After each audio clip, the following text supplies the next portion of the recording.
Welcome back.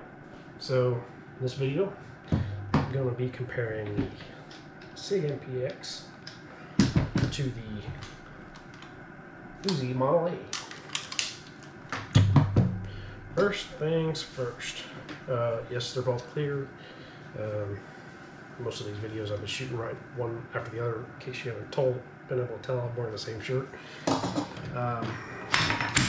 So how does the UZI compare to the MPX?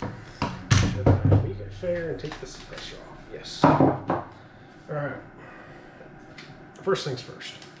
Size comparison. So the UZI is significantly shorter. I'd say a good 5 inches or so.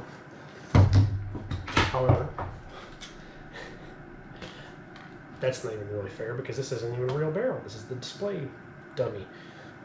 This is because this is a rifle or a carbine. So in order for me to actually shoot this gun, I would have to then throw on the 16-inch barrel, which makes it significantly longer. But I'm going to do this as, let's say, because I can't throw a pistol brace on this, I'm going to say that, okay,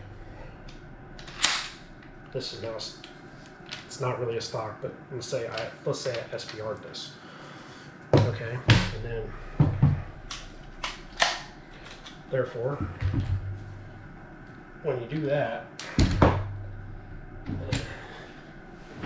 they are almost identical.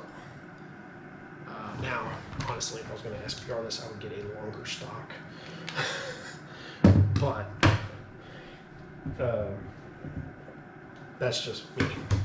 Like, for example, there's another. They could have easily gone another inch or so on the length of pole with this brace, but they didn't. So first things first, weight. Weight goes to the MPX. The UZI is significantly heavier because it's stamped steel, everything. But when it comes down to it, you know, pointability, it's hard to beat the UZI because everything, it's almost like a bullpup. Everything, because the magazine and everything's in the pistol grip. When your support hand is pretty much right out of the leading edge of the gun. You can do that too with the MCX, but this one, to me, I don't like the pistol brace because, like I said before, it doesn't feel right, and plus it's too short for me. But I mean, doing both one right after the other, the MCX is more light because it's lighter. It's more maneuverable. So weight goes to the MPX. I'd almost say, yeah, maneuverability goes to the MPX as well. Yeah, for sure. That weight is noticeable when you go from one to the other. Reloads.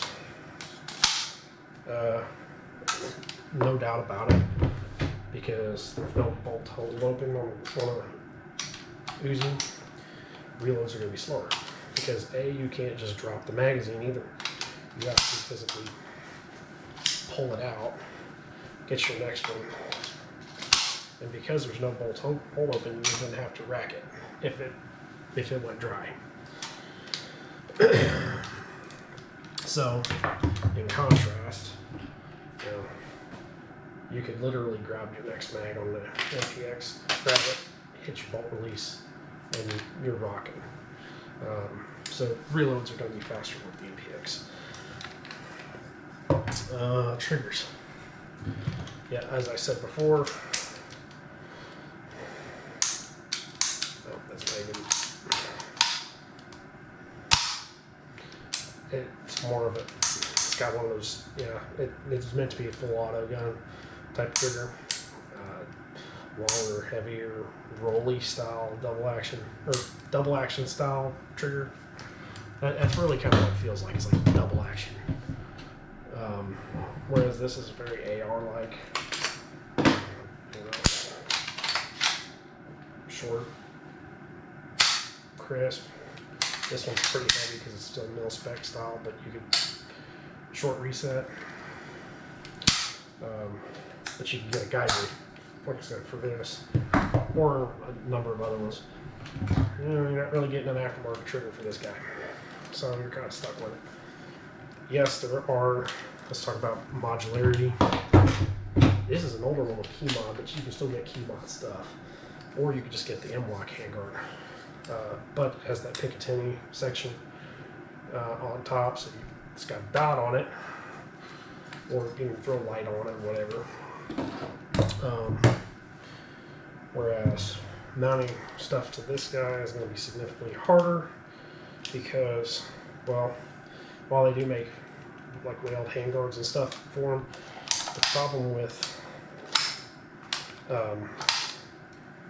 trying to mount a dot or anything to this guy is because of the charging handle.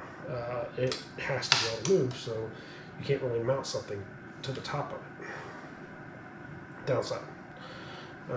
Yeah, you can get a handguard that, you know, flashes a amount of light and whatnot, but you're pretty much stuck to iron sights with this guy. So, again, modularity goes to MPX. Magazines, well, this goes to the UZI, 100%. The magazines, while they are heavier because they're steel, and these are polymer, A, 32 rounds versus 30. I think these are 30s. But B, cost. You can get these all day. I bought like, half a dozen of them for 40 bucks or something like that at the gun show when we bought that gun. Plus I got some 25 rounders that, you know, so we've got probably a dozen magazines for 100 bucks, I think. Whereas you're not even getting 2 magazines for 100 bucks with these. These are like 60 bucks a pop. So magazines goes to the UZI. How do they shoot? Well, like I said in the UZI video, it's not as big a deal with 9mm, and it's kind of fair because both of them have a similar style stock. But this one, because it is stamped style, it's sharp, and yes, well, 9mm really doesn't recoil. It's still not as comfortable to shoot,